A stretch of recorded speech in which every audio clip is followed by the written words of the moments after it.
네, 해커스 학생 여러분들 반갑습니다. 두구두구두구 드디어 고려시대에 들어왔습니다. 축하드립니다. 벌써 대단원 2단원을 마스터를 하셨습니다. 그리고 이제 고려라는 국가, 뭔가 친숙한 듯 그렇지 않은 듯, 이 고려시대 때 해당하는 내용들을 이제 처음부터 보도록 할 겁니다. 자, 그 첫 번째로요. 고려의 건국과 발전과 관련한 내용들이 여러분을 또 기다리고 있습니다. 자, 10번째니까 10번째 테마를 봐야 되겠죠. 자, 제목은 천년의 국가입니다. 고려가 천년을 간 것 같진 않은데 천년을 지속했었던 국가, 거의 천년을 지속했었던 한국사에서 가장 오래된, 고조선은 약간 좀 애매하니까 제외한다면 그 국가는 바로 이 국가를 떠올릴 수 있을 겁니다. 보니까 지금 불국사 3층 석탑과 다보탑이 웅장하게 있습니다. 신라죠. 그래요. 신라가 기원전 57년부터 기원 후 935년까지. 야, 이거 합치니까 거의 한 1000년 정도 돼요. 그래요. 천년의 국가 신라겠다. 근데 지금 고려하는데요. 또 다른 천년의 국가가 있습니다. 뭘까? 자, 제가 퀴즈를 하나 드릴 거예요. 사람들이 나올 겁니다. 하나씩 보자. 이 사람은요, 귀주대첩을 승리로 이끌었고 이따가 뒤에서 보게 될 강감찬이라는 인물입니다. 귀주대첩을 이끈 강감찬. 그래요? 그리고 이 사람은요, 고려 말때 충신으로 알려진 정몽주입니다. 아니다, 난 새로운 국가를 건설하겠어. 친구이자 라이벌이었었던 정도전, 조선을 건국할 겁니다.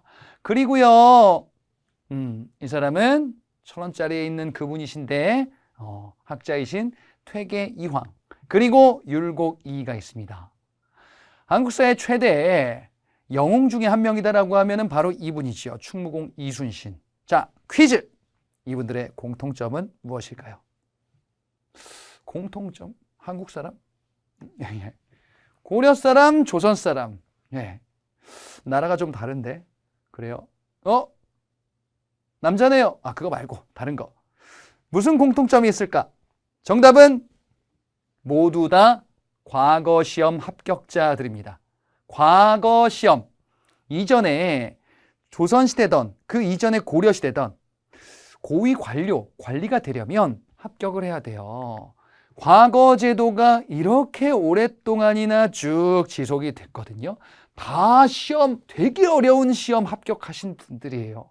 그래서 이런저런 활약을 하셨던 한국사의 위인들이겠다. 과거제도 굉장히 오랫동안 갔구나. 자, 이 과거제도 얘기가 좀 이따가 나오게 될 거거든요. 고려시대 이게 처음 시행이 될 거예요. 시험과 능력에 따라서 관리로 선발이 되고, 그래서 열심히 일해서 바로 이제 한국사의 위인이 되기도 하신 거죠.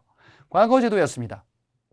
자, 이 과거제도를 도입했었던 왕이 있습니다. 지금은 여기에 이렇게 묻혀 계시는데 사진 좀 흐릿한데요. 이거는 북한에 있어요, 지금. 예, 옛날에 일제 때 찍은 사진인데요. 자, 이 사람이 누구냐? 광종입니다. 자, 광종은 고려 4번째 왕입니다. 그러면서 과거제도를 도입하고 이제 이 땅에 능력에 따라서 관리를 선발하는 이러한 제도를 마련하자. 그냥 아버지가 높은 관리라고 그냥 나도 높은 관리 이런 거 하지 말자. 굉장히 현명한 군주인 것 같은데 이 광종에 별명이 있는 거 아세요? 별명. 어우, 무시무시한데요? 자, 광종의 별명 중에 하나는 피해 군주예요. 피해 군주.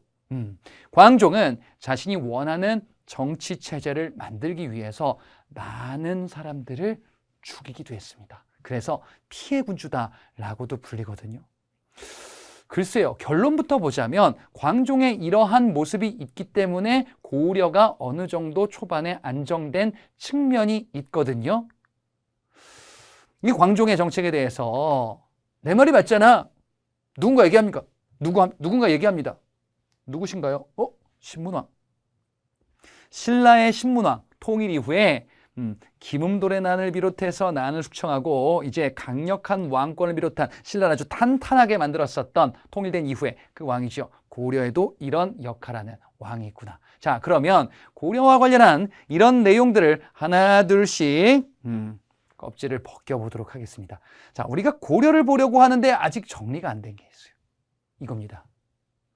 고려가 건국된 얘기는 어디선가 앞서 본 거는 같은데 고려가 구체적으로 어떻게 해가지고 신라가 망하고 후삼국이 통일됐는지 그 얘기를 아직 안 봤어요. 그래서 여기서 그 얘기를 정리해 보려고 합니다.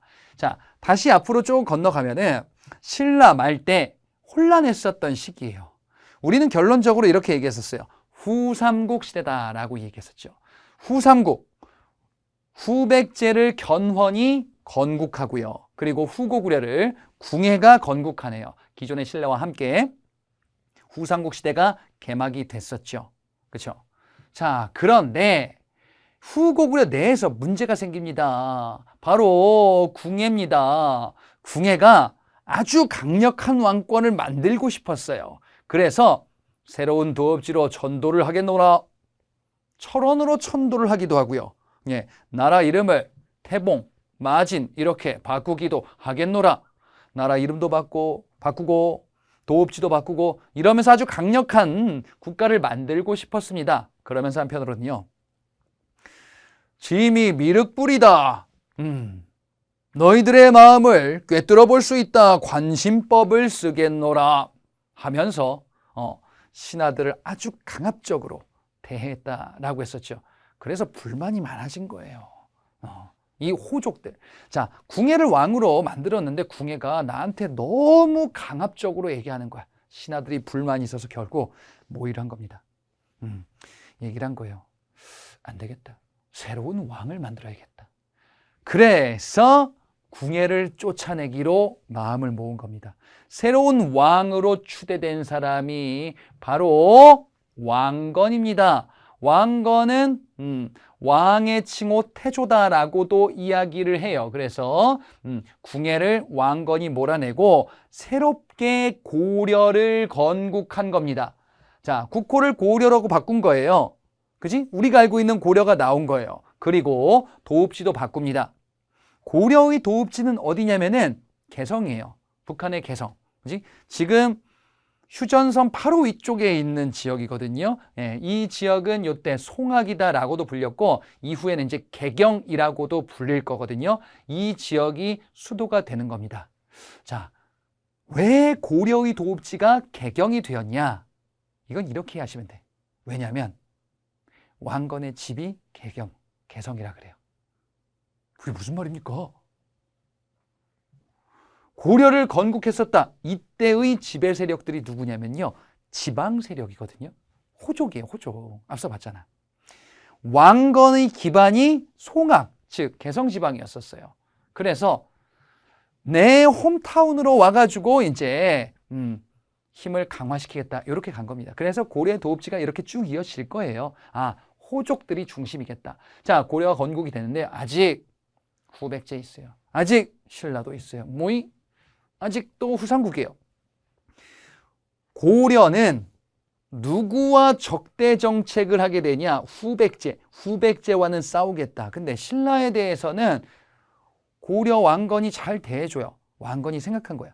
후백제는 싸워야 돼. 근데 신라는 어차피 힘이 없는데 오랫동안 왔었던 국가니까 괜히 막 공격하면은 백성들 생각만 안 좋아질 수 있어. 그래서 잘 달래주자. 이런 두 가지 정책을 취하게 될 거거든요.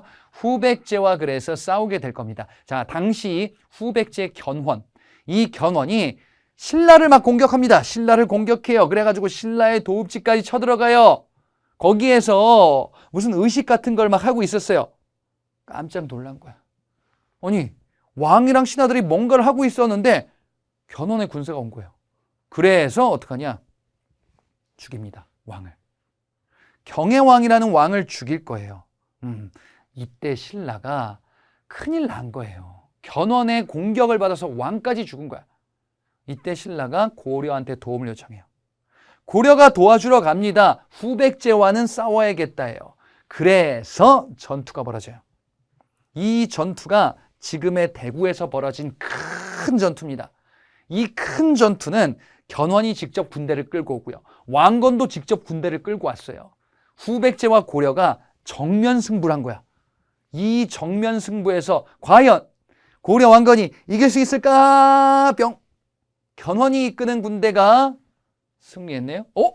이때 태조 왕건 견훤의 군대와 싸웠는데 완전히 박살나요.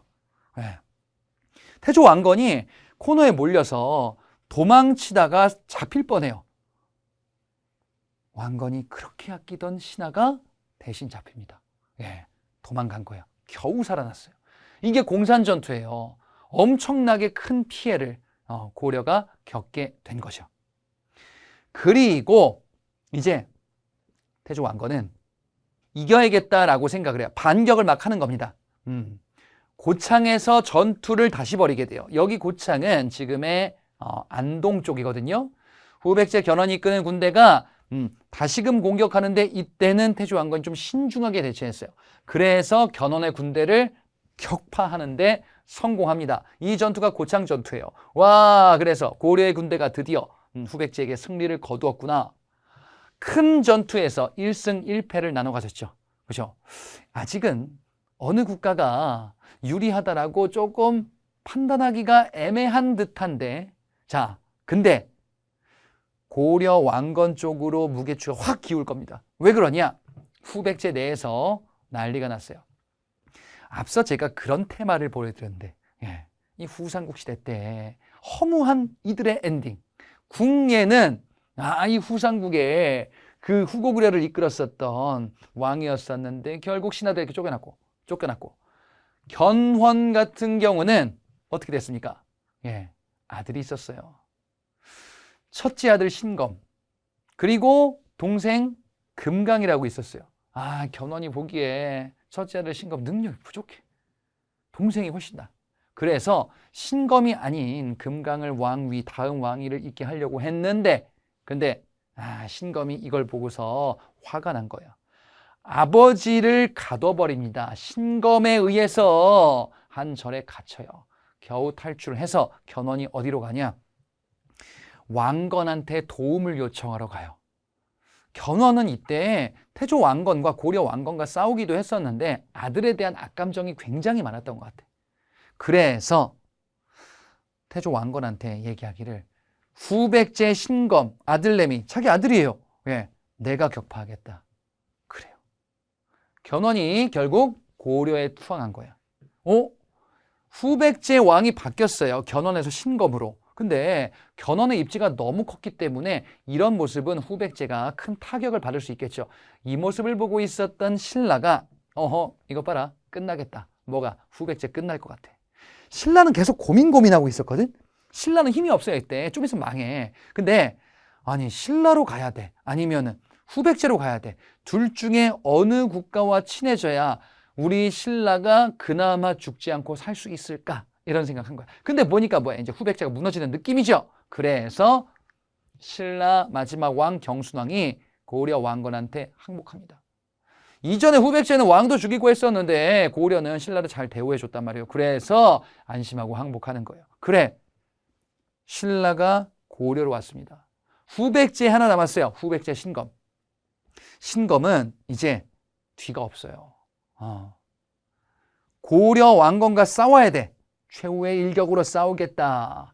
일리천이라는 곳에서 후백제 군대와 고려 군대가 싸웁니다. 이 전투에서 왕건이 승리하는데 놀랍게도 이 전투, 고려 왕건이 이끌었었던 이 전투 맨 앞에 누가 있냐? 견훤이 있어요.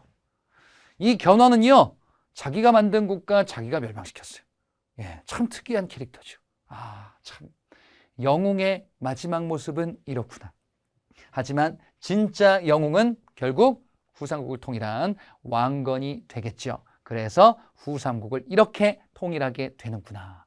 자, 고려가 신라 말 때 후삼국을 이렇게 수습하고 통일을 하게 되었습니다. 자, 그러면 본격적으로 이 고려라는 국가를 초반부에 어떻게 정비하였는가, 이 내용들을 살펴보도록 할 거예요. 자, 보자. 태조 왕건은요, 지금 신라도 흡수하고 후백제를 멸망시키고 통일을 했죠. 근데 나라 하나가 더 있었거든요. 발해가 있었어요. 자, 발해. 이전 통일신라 시기 때 고구려를 계승하겠다라고 해서 나온 국가였었죠. 이 발해가 멸망한 시점이 언제냐? 고려가 후삼국 통일하는 과정이었었어요. 발해가 멸망합니다. 왜 멸망했냐? 거란족의 침입으로 멸망했다라고 앞서 봤었거든요. 그게 이때인 거예요. 발해가 멸망하고 발해의 주민들 그리고 발해의 왕족들이 고려로 들어와요.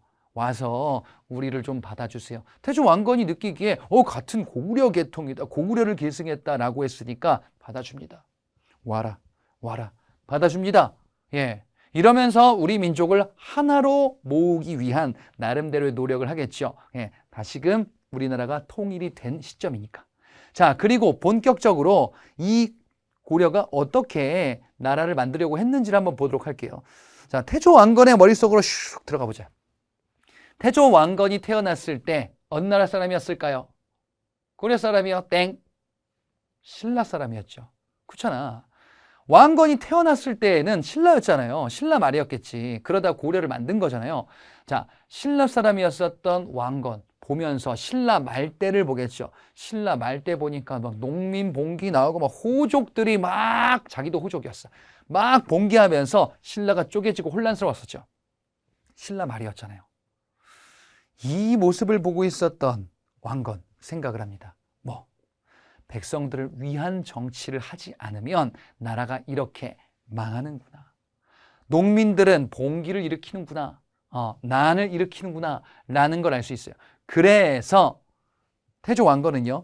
백성들을 위한 정치를 해야겠다. 어떻게? 백성들한테 세금을 걷고 또 걷고 또 걷고 뺏어가고 힘 좀 있는 관리다, 귀족이다라고 해서 백성들의 재물을 뺏고 곡식을 뺏고 강압적으로 수탈하고 이러면 안 되잖아요. 이런 걸 하지 말자라는 정책을 하는 거예요. 취민유도. 백성에게 수취를 할 때는, 즉 거두어 드릴 때는, 세금 같은 거 거두어 드릴 때는 야, 백성들아, 쌀 한 가마니 내놔. 왜요? 세금이야. 다음날, 야, 백성들아, 쌀 한 가마니 또 내놔. 왜요? 세금이요. 어제 냈는데요? 그냥 내 맘이야. 이러면 제도가 아니잖아요. 이러면은 나쁜 사람이잖아. 취민유도. 도리가 있어야 된다. 법도가 있어야 된다. 원칙을 지켜야 된다라는 거예요. 함부로 세금 걷고 백성들 괴롭히고 이러면 백성들이 이제 벌떼처럼 일어나서 도적단이 되고 이제 봉기 일으키고 나라가 혼란스러워서 멸망하는 거야. 이런 거 하지 말자요. 백성들은 먹고 살기 힘들면 농민 봉기를 일으키거든요. 그러면 먹고 살기 힘들지 않게 해주면 되겠지. 그렇지? 그래서 어떡하냐? 흉년이 들었을 때 먹을 게 없는데 어떡합니까? 그래? 그러면 국가가 곡식을 빌려주고 주면 되지. 옛날 고구려 때 진대법이라는 제도가 있었어요. 저 앞에 고국천왕이라는 왕 때 진대법. 이건 뭐였었냐면요. 흉년이 들었을 때 곡식을 빌려주고 주고 하는 이런 제도였었다.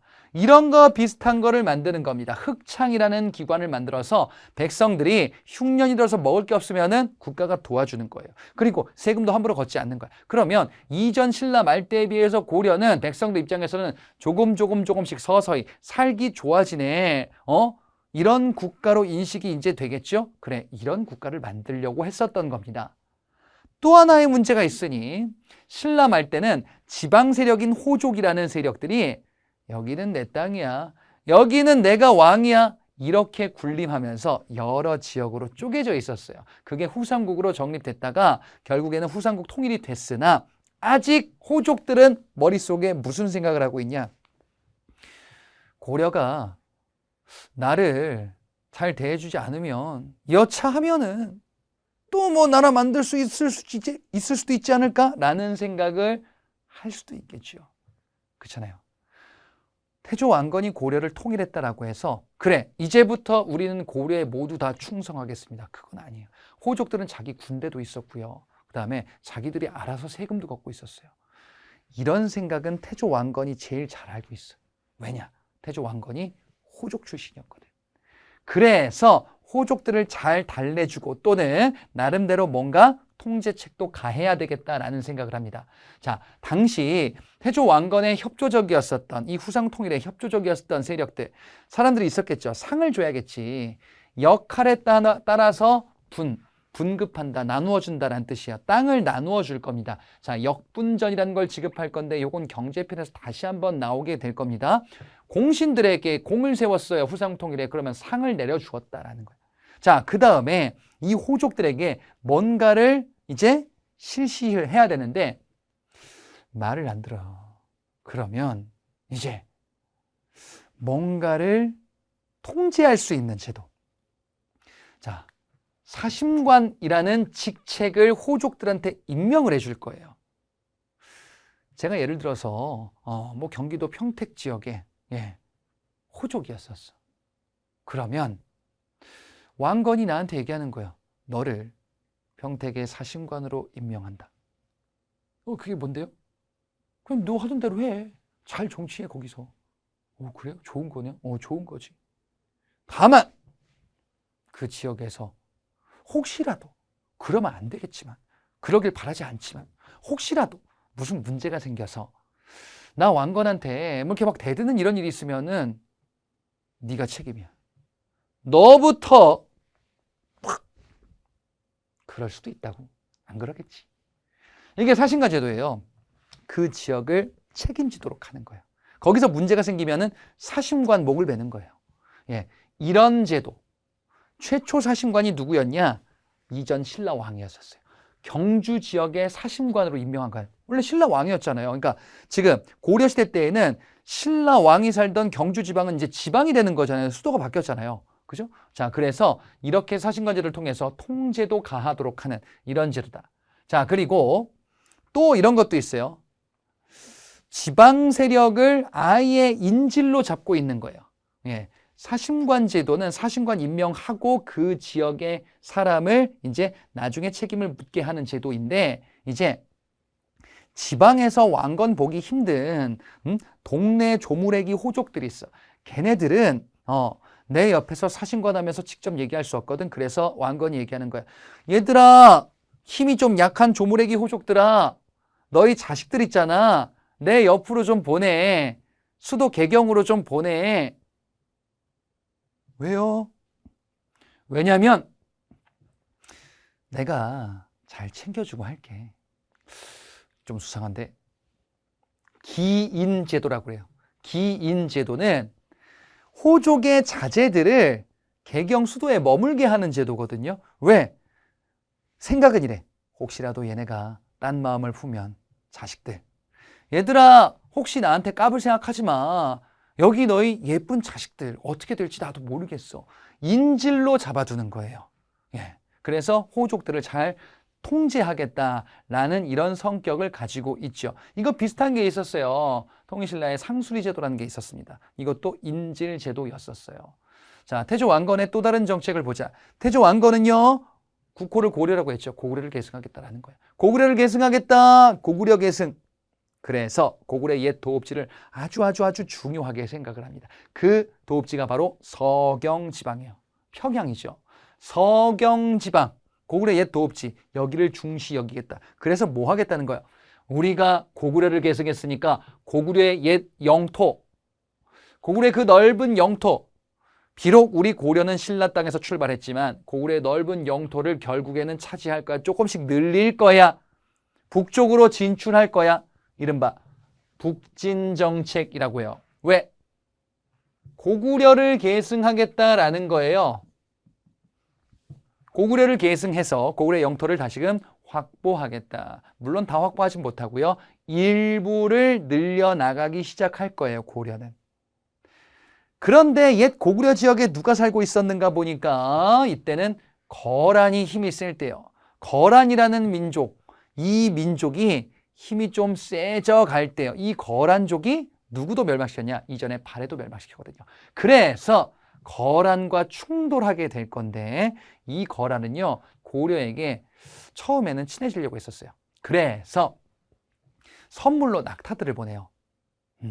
낙타들과 함께 사신이 옵니다. 고려한테 고려야 우리 친하게 지내자, 선물 줄게 이거야. 태조 왕건 어떻게 했냐? 야, 거란이 왔어?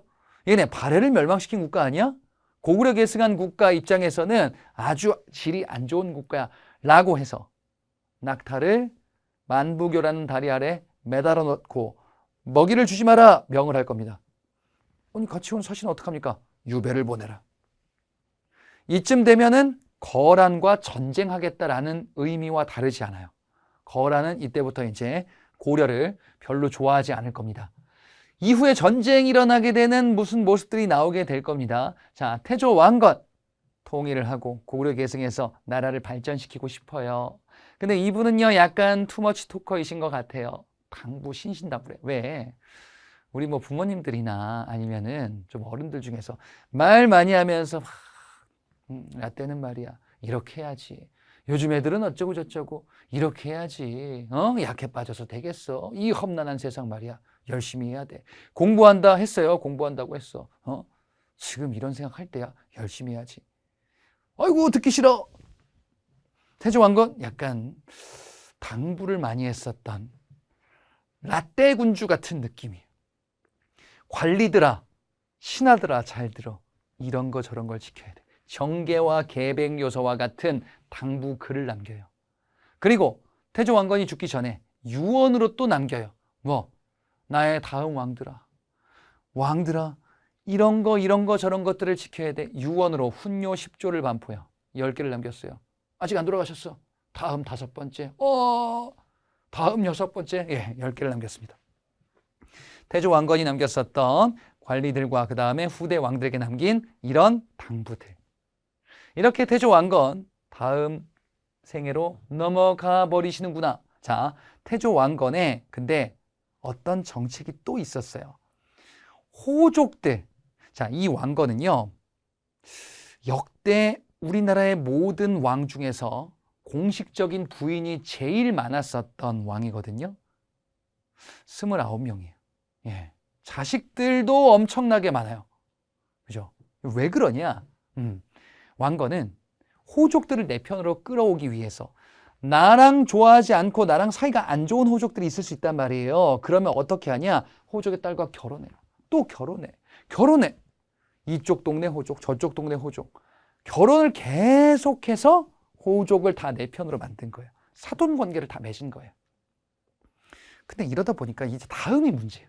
뭐가 문제냐? 호족이 낳은 아들들이 있어요. 그죠? 그럼 왕건의 아들들, 호족의 딸이 낳은 아들들. 예. 그러면 호족들은 생각을 하는 것이 우리 외손주가 뭐 왕이든 뭐든 이런 거 하나 좀 되면은 참 되게 좋을 것 같은데 해가지고 이제 권력 다툼을 막 벌이겠죠. 그 안에서 이제 누가 왕이 되면은 인정 못하겠다라는 난이라든지 왕위를 차지하기 위한 경쟁이라든지 이런 게 나올 수 있죠. 여차하면은 다시금 후삼국으로 돌아갈 수도 있어요. 잘못하다가. 신라 말때 생각해보면은 왕위 쟁탈전에서 결국에는 어떤 일까지 벌어지게 됐었던 거냐. 왕위 쟁탈전에서 이제 농민봉기, 후삼국 이런 시기로 넘어갔었잖아요. 여기도 마찬가지예요.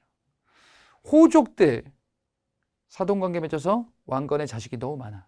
그래서 쟁탈전이 일부 벌어지기도 합니다. 그리고 광종이라는 네 번째 왕이 등장해요.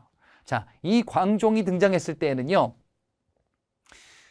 왕위 쟁탈전이 이전에 좀 있었던 시기가 있었어요. 요 태조 왕건과 그 다음에 광종 사이에. 예, 이 광종은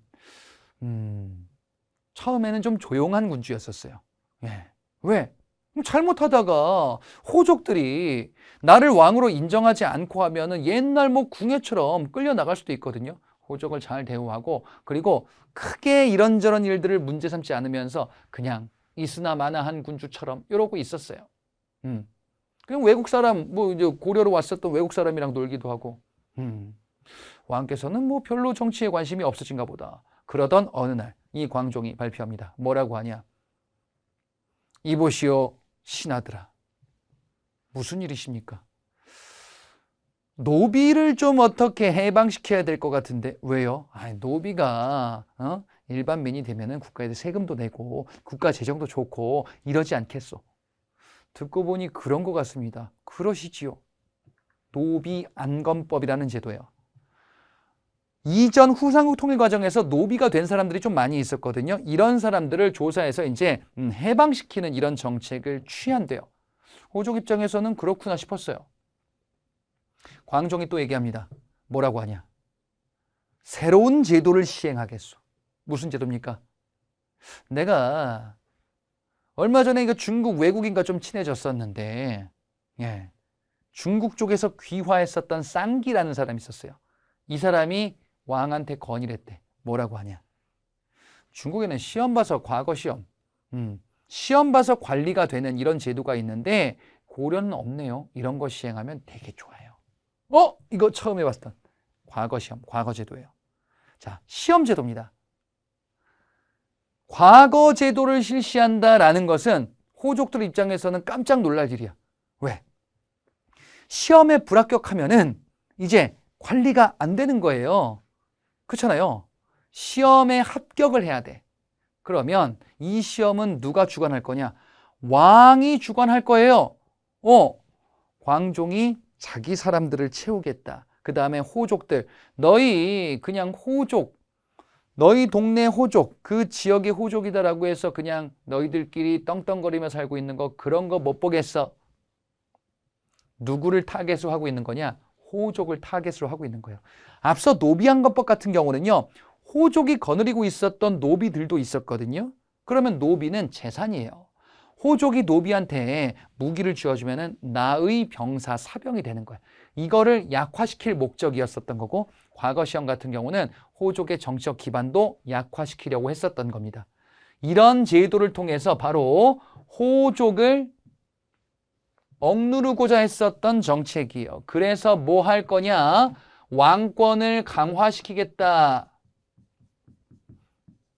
왕권을 강화시키는 정책을 취해서 이제 강력하고 탄탄한 이런 고려를 만들겠다라고 생각을 한 거예요.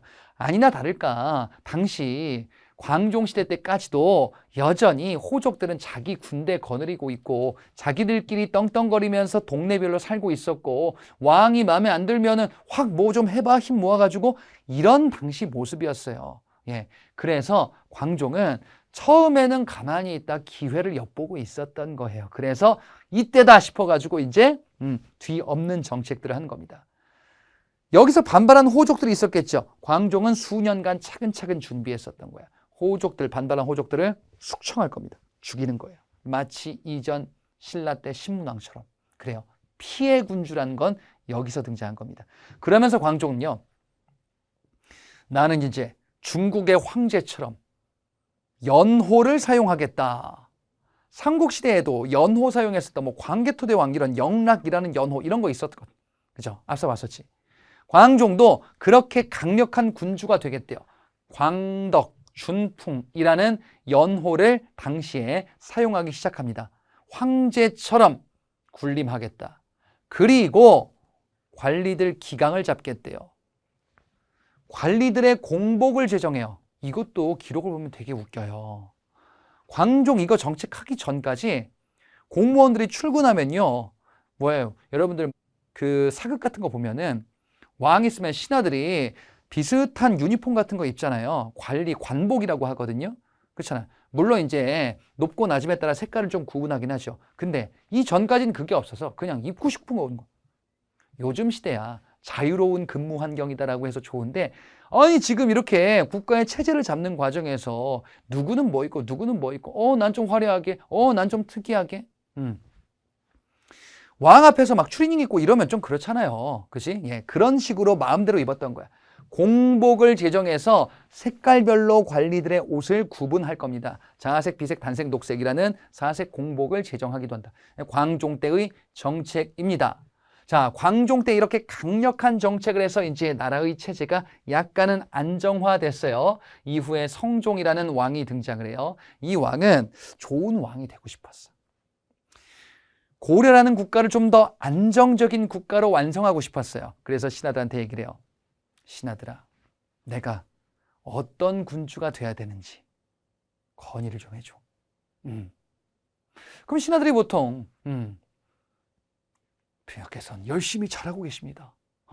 지금도 최고십니다. 이렇게 할 것 같은데 여기서 이제 이런저런 조언을 하는 신하가 등장을 해요. 이분도 약간 투머치 토커 느낌인데요. 최승로입니다. 시무 28조 건의문을 올려요. 이제 고려를 이렇게 만들어야 좋은 왕이 되십니다. 라고 얘기하는 거야. 자, 이 성종이 최승로의 시무 28조를 듣고 보니 그래 괜찮겠다. 이렇게 통치해야겠다. 그래서 많은 걸 받아들이게 될 겁니다. 자, 이 최승로의 시무 28조는요. 뭐라고 얘기하냐. 정치를 이제 고려가 어떻게 해야 되냐. 유교 이념에 따라서 정치를 해야 된대요. 공자님, 맹자님 말씀을 비롯한 이 유교, 이 유교를 정치하는데 적극적으로 활용해야 된대. 관리 뽑을 때도요, 유교, 이 학문에 굉장히 똑똑한 관리들을 뽑고 공자님, 맹자님이 얘기하는 대로 정치를 운영하면 고려가 아주 잘 발전한대. 이런 건의문을 올린 거예요. 성종이 듣고 보니까 그런 것 같아. 그래서 학교를 만듭니다. 국자감이라는 교육기관을 만들어요. 자, 앞서도 고구려가 태학이라는 교육기관 만들었고 신라는 국학, 발해는 주자감이라는 교육기관을 만들었거든요. 마찬가지로 고려도 국자감이라는 유학교육기관을 만들게 됩니다. 그래서 유학을 가르치는 거예요. 유교 정치 이념. 이를 위해서 관리들을 키워내기 위해서 이런 똑똑한 관리들을 키워내기 위해서 교육기관 학교를 만든 겁니다. 자, 그리고 최승로가 건의를 한 게 또 있어요. 뭘 건의하냐면은 고려가 초반부에 보니까 호족들이 자기들 마음대로 뭔가 마음 먹고 이렇게 막 눈치 보고서 하려고 하다 광종 때 죽기도 했었죠. 그래서 호족들의 힘을 좀 약화시켜 놔야 돼요. 동네가 마음대로 자기들끼리 막 하고 이러면은 나라가 막 흔들리고 쪼개질 수도 있잖아. 그렇지? 그래서 최승로가 이런 얘기를 해요. 지방의 관리를 파견해야 됩니다. 지방의 관리 파견, 중앙정부에서 그 지역은 호족이 아니라 왕의 사람을 파견하여 관리하고 왕의 뜻대로 통치하도록 하는 이런 제도 시행을 건의합니다. 그래서 행정조직 12목을 전국에 12개의 목이라는 것을 설치하고 여기다가 지방관을 파견한 거예요. 지방관을 파견했다 할 때 이 지방관은요. 왕의 아바타라고 이해하면 돼요. 왕이 왕의 사람을 파견하는 거예요. 그냥 그 동네에서 자기들 마음대로 얘 비율을 어떻게 맞추지 왕이 이렇게 하는 게 아니고 내 사람을 파견하는 거야. 그러니까 중앙정부의 힘이 세져야 이게 좀 가능했겠죠. 이렇게 고려가 좀 더 탄탄해지고 있더라. 기존의 호족들은요. 향리라는 직책으로 바뀌게 될 거예요. 힘이 군대를 가지고 있다, 군대는 없는 이런 직책으로 하나둘씩 바뀌기 시작할 겁니다. 그리고 중앙정치조직은 자, 뒤에서 보도록 할 거예요. 사회정책으로서 자, 앞서 태조 왕건 때 흑창이라는 거 있었어요. 그거랑 거의 똑같은 거 이름을 좀 바꿔서 새롭게 운영할 건데요. 의창이라는 기구로 개편하게 됩니다. 이건 뭐였었죠? 흑창을 혁대했다. 이게 뭔데? 흉년이 졌을 때 백성들에게 곡식을 지원해주는 이런 제도 기반이 되겠죠. 자, 그리고 상평창은 물가를 조절하는 기관. 그래서 백성들의 생활과 직결되는 이런 정책들을 시행하면서 고려를 좀 더 안정적으로 끌고 가겠다라는 겁니다. 그래서 고려의 체제, 유교 정치 이념을 정하고 완성했죠. 그래서 완성성종 이렇게 되는 거예요. 그런데 문제가 생깁니다. 앞서 잠깐 스포를 드렸는데 태조 왕건 때 낙타를 죽였죠. 사신들을 유배보냈죠. 거란에 대한 강경책이었었어요. 거란이 기분 나쁘지 않을까? 솔직히 거란의 입장에서는 아니 선물 줬는데 굶겨 죽이고 사신들 유배 보내고 너무하네. 안 되겠다. 거란이 고려를 침입할 겁니다. 첫 번째 침입이에요. 거란이 성종 때 침입할 거야. 자세한 내용은 대외관계에 나올 겁니다. 한 번 1차 침입? 그러면 2차가 있고 뒤에 또 있나 봐요. 현종이라는 왕 때 거란의 2차, 3차 침입이 있고 그 3차 침입에서 대표적으로 우리에게 많이 알려진 강감찬의 귀주대첩이 있습니다. 거란군을 물리쳤던 전투. 이거 뭔지는 뒤에 나올 거예요. 자, 고려 지금 초반부 때 태조 왕건, 광종, 성종 이런 왕들이 잘 정비를 어찌됐건 해나가고 있는데 거란과의 충돌이라는 큰 사건이 초반부에 있는 거예요. 그 얘기는 뒤에서 다시 나오게 될 거다. 자, 그래서 이렇게 현종까지 관련된 왕들 처음에 얘기는요 후삼국 통일 얘기예요. 그리고 이후에 이제 등장하는 왕의 업적들, 고려를 탄탄하게 만들고자 하는 노력들이 있었고 피해군주 광종의 역할 또한 있었다라는 사실들 중심으로 자, 이론을 이렇게 마무리하면 되겠습니다. 자, 그러면 이론 마무리하고 문제풀이 좀 이따가 보도록 하겠습니다. 네, 여러분 반갑습니다. 자, 고려시대 초반부의 내용들 살펴봤습니다. 자, 문제풀이 살펴보도록 하죠. 자, 네 문제 준비되어 있습니다. 1번입니다. 가라를 일어난 순서대로 나열해보자. 순서대로 나열하는 문제는 사건의 선후관계 이런 것들을 여러분들의 그 머릿속에서 이야기로 재구성을 하셔야 돼요. 제 강의에서 말씀드렸던 내용을 바탕으로 여러분들이 한번 이렇게 쭉 생각해보는 거지. 지금 여기에 나와 있는 거는 결론적으로 태조 왕건이 후삼국을 통일하는 과정에서 어떤 일이 있었는가 우리가 앞서 학습했었던 그런 내용이거든요. 자, 그 내용들 어떻게 됐는가 하나씩 보겠습니다. 태조는 태조 왕건이겠죠. 정예기병 5천을 거느리고 공산 아래에서 견훤을 맞아 크게 싸웠다. 예, 요 둘이 지금 맞붙고 있습니다. 근데 어디에서요? 공산, 이게 키워드입니다. 태조 왕건과 고려입니다. 견훤, 후백제, 고려 군대와 후백제 군대가 어디에서요? 공산, 여기 어디라 그랬냐면 대구라 그랬거든. 지금의 대구 일대에서 싸우게 되는데 태조가 패배합니다. 후백제가 승리하게 돼요. 요 사건이 고려와 후백제가 맞서 싸운 큰 전투 중에 하나였었고 요거 다음에 반격에 성공했었던 게 태조 왕건이 승리했었던 거는 고창전투, 여기 지금의 안동 쪽, 여기에서는 후백제 군대에 맞서서 승리를 거두었다라고 봤었죠. 예, 요 다음이고요. 여기에 있는 거는 지금 공산전투입니다. 자, 나에 보니까요. 태조가 포정전에서 즉위하여 국호를 고려라 하고 연호를 고쳐 천수라 하였다. 자, 이 얘기는 태조가 즉위했다. 그리고 국호를 고려라고 했다라고 됐으니 태조 왕건이 고려를 건국하고 왕위에 올랐구나. 그럼 누구를 제거한 겁니까? 예, 궁예를 제거한 거지요. 궁예 수하였었던 태조 왕건이 궁예를 제거하고 이제 왕위에 오르면서 고려를 건국하게 된다. 건국한 이후에 가의 다툼이 있었겠죠. 나에 보니까 왕이 3군을 통솔하여 천안부에 이르러 군대를 합치고 일선군으로 어딘지 모르겠습니다. 자, 그런데 두 번째 줄에 보니까 요거를 찾아내는 겁니다. 신검이 군대로 막아서니 1, 2천을 사이에 두고 진을 쳤다. 왕이요 신검과 1, 2천에서 신검 군대와 맞붙었다라는 거. 신검이 군대를 끌고 왔으니 아버지 견훤의 왕위를 탈취했네요. 그래서 신검이 후백제 2대 왕으로 즉위한 이후 고려 군대와 맞붙었구나 라는 걸 알 수 있지요. 견훤은 신검에게 쫓겨나서 왕건에게로 간 그 이후의 얘기다. 라에 보니까요. 견훤이 막내 아들 능혜와 딸 애복, 패첩 등 고비 등과 더불어 나주로 도망쳐와서 조정에 들어오기를 요청하였다.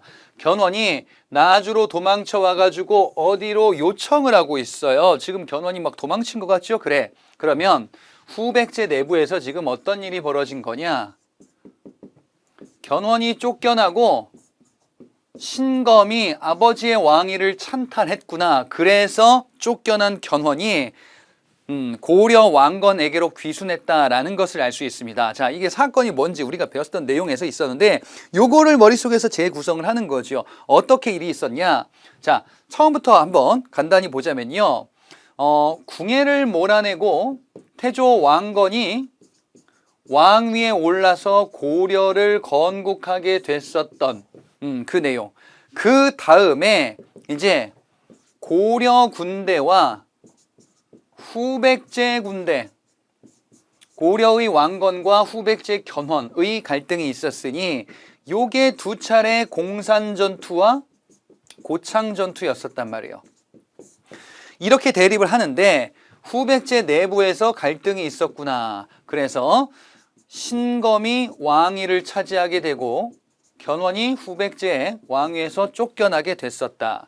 그래서 이걸 보고서 신라가 이거 안 되겠네. 신라가 고려에게 국가를 넘기고 항복을 하는구나. 그리고 그 다음에 있었던 일이 후백제 신검과 고려 군대와 후백제 신검의 군대가 맞붙어서 싸우게 되고 결국 패배하여 고려가 승리했구나. 그리고 후삼국을 통일했구나. 요 스토리예요, 요 스토리. 자, 지금 가에 있는 내용 공산전투 여기 있죠? 자, 그 다음에 나에 있는 고려가 건국되었다라는 게 처음에 있죠? 그 다음에 다에 견훤, 견훤이 쫓겨난 이후에 신검이 고려 군대와 맞붙었다. 요 마지막에. 그 다음에 라에 있는 거 견훤이 쫓겨나고 신검이 왕위에 오른 그 사건을 얘기하고 있습니다.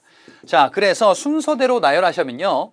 나가 제일 처음 고려가 건국이 되었구나. 그 다음에 가의 공산전투 고려 후백제 군대의 다툼인데 여기서 견훤이 왕이었었다. 그 다음에 라의 신검이 왕위에 오르고 견훤이 쫓겨났었던 사건, 그 다음에 마지막에 신검을 격파했었던 마지막 사건, 이렇게 전개됩니다. 자, 순서대로 그래서 여러분들이 요거를 한번 머릿속에서 정리를 한번 해보셔야 요 내용이 머릿속에 들어오게 될 겁니다. 2번, 가왕 제위식이 있었던 사실로 옳은 것을 골라보자. 가가 있습니다. 안정과 통합을 꾀하다. 고려사 사료 검색. 그러면 고려시대 왕인가 봅니다. 뭔지 여기에 나와 있겠지요.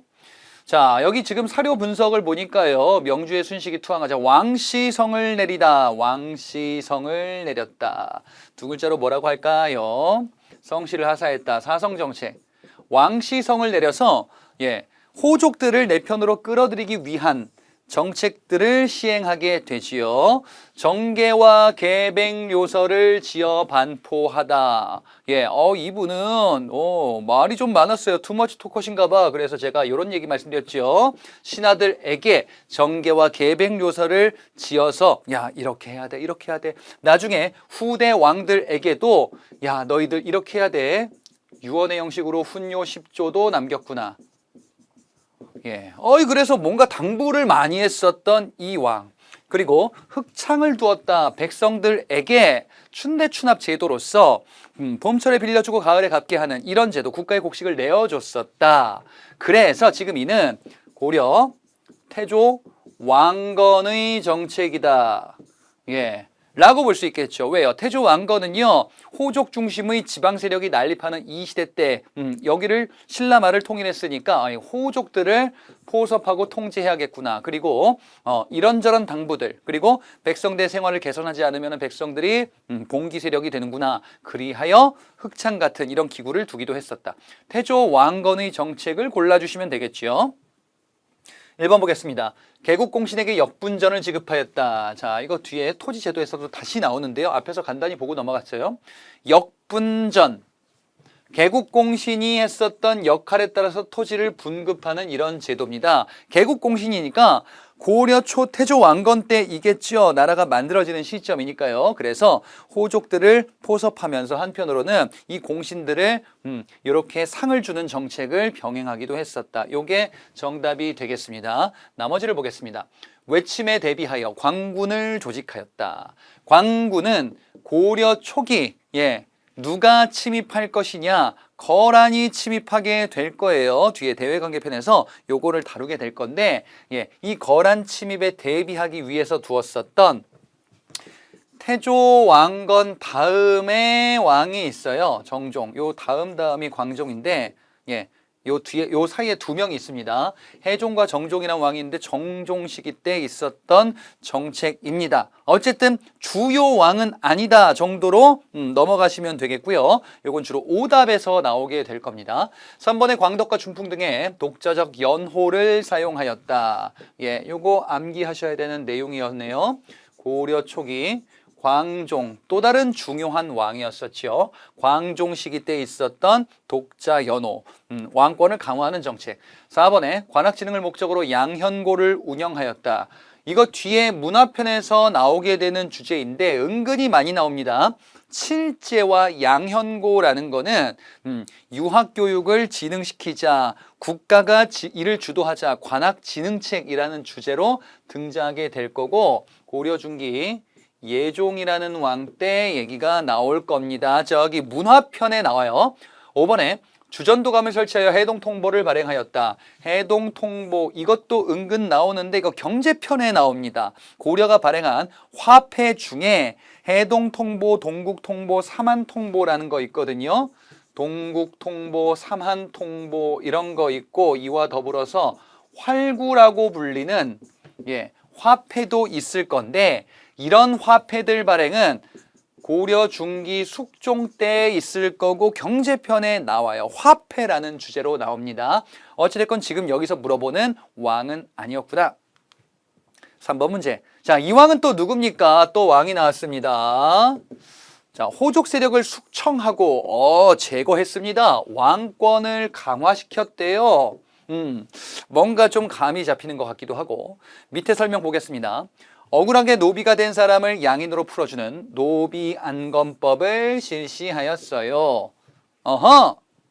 그 다음에 후주와 사신 왕래로 대외관계예요. 참고로 여기 중국의 어떤 당시 국가인데 이 사신으로 왔었던 인물로서 이 사람 얘기하면 누군지 알 겁니다. 쌍기. 쌍기의 건의로 시행된 게 과거제였었죠. 과거제는 중국의 후주라는 국가에서 귀화했었던 쌍기라는 사람이 당시 왕 광종에게 건의하여 그러면 광종이구나. 시행됐었던 시험제도, 관리선발 시험제도, 과거제였었고, 광종은 왕권을 강화하는 수단으로서 호족의 노비들을 풀어주기도 하고 한편으로는 과거제를 왕이 주관하여 왕권을 뒷받침하는 정책으로 활용하게 됩니다. 그리고 제위보라는 빈민구제 기관이라는 것도 눈으로 한번은 보고 넘어가시기 바랍니다. 다 어느 왕 때냐? 고려 초기 왕권을 강화했었던 이른바 호족을 숙청하는 피해군주 광종이다라고 이야기를 하죠. 광종에 대한 내용 골라주시면 되는데 정답부터 보자. 2번에 광덕과 준풍이라는 앞서도 봤었던 그 내용인데요.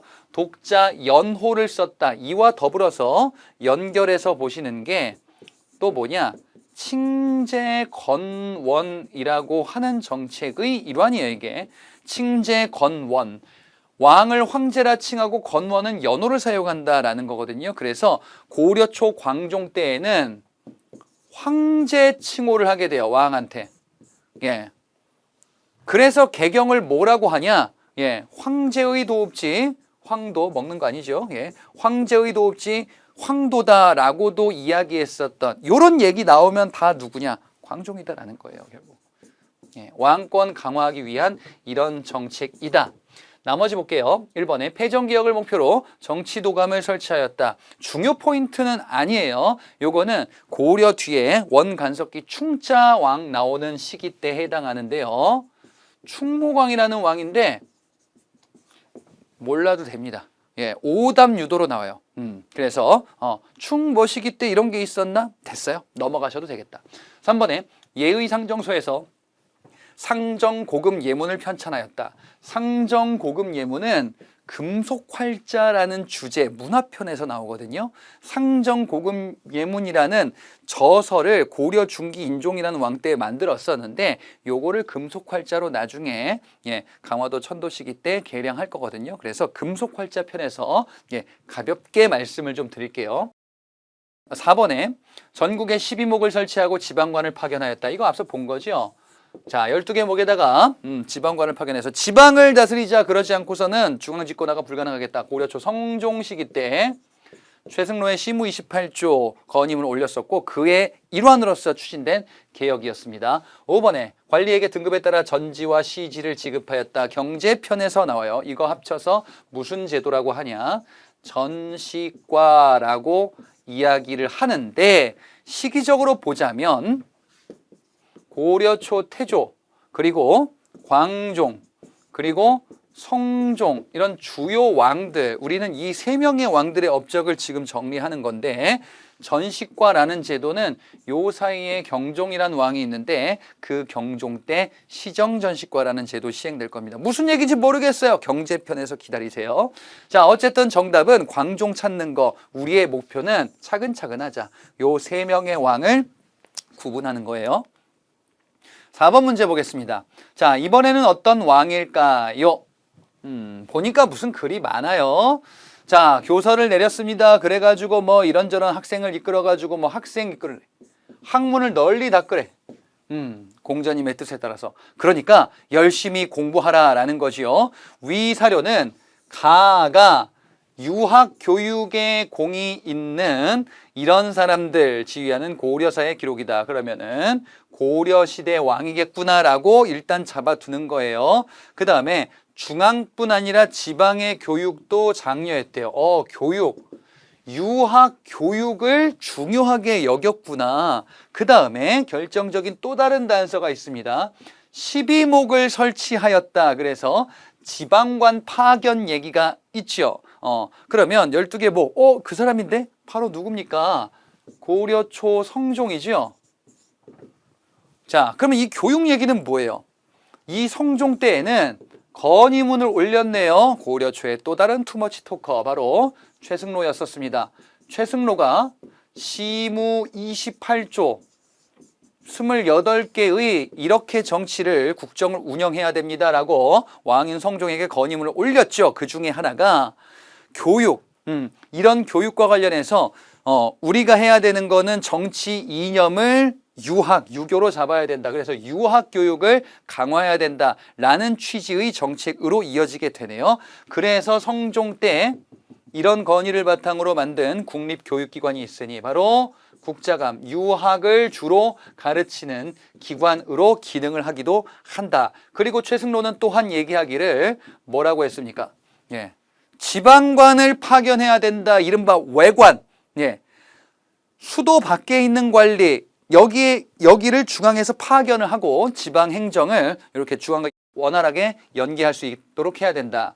그래서 지방관을 파견하는 12목 설치를 이렇게 이어가게 되지요. 자, 그래서 지금 고려초 성종이다라고 얘기 나온 거예요. 자, 성종에 대해서 옳은 것을 골라주시면 5번에 최승로의 시무 28조 얘기가 있지요. 자, 그래서 요게 바로 고려초 성종 때다. 성종의 업적 조금만 더 보충해 볼까요?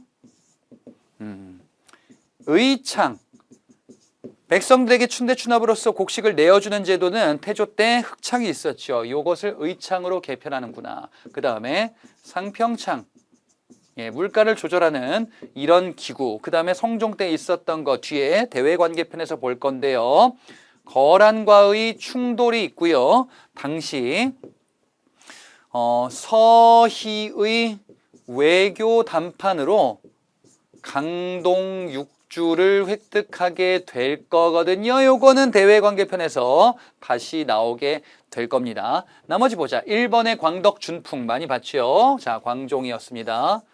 다음에 2번에 신돈을 중심으로 전민 변정 사업을 추진하였다. 자, 요거 아직 안 나왔습니다. 고려 후반기 때 공민왕이라는 개혁군주가 있고요. 여러분들 뭐 공부하신 분들은 무슨 얘기인지 알 겁니다.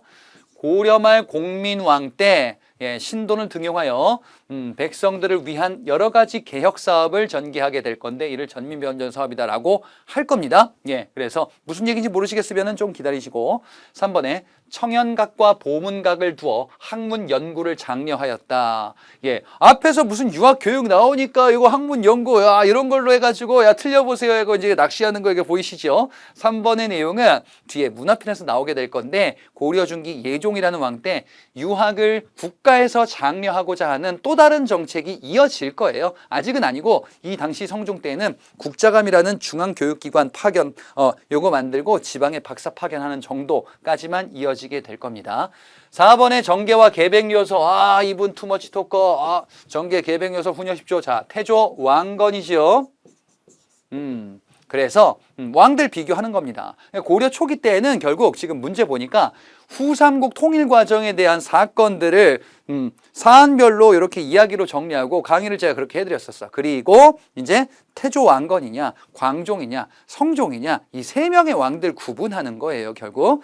자, 결과적으로 답을 5번으로 찍는 데는 어려움이 없겠죠.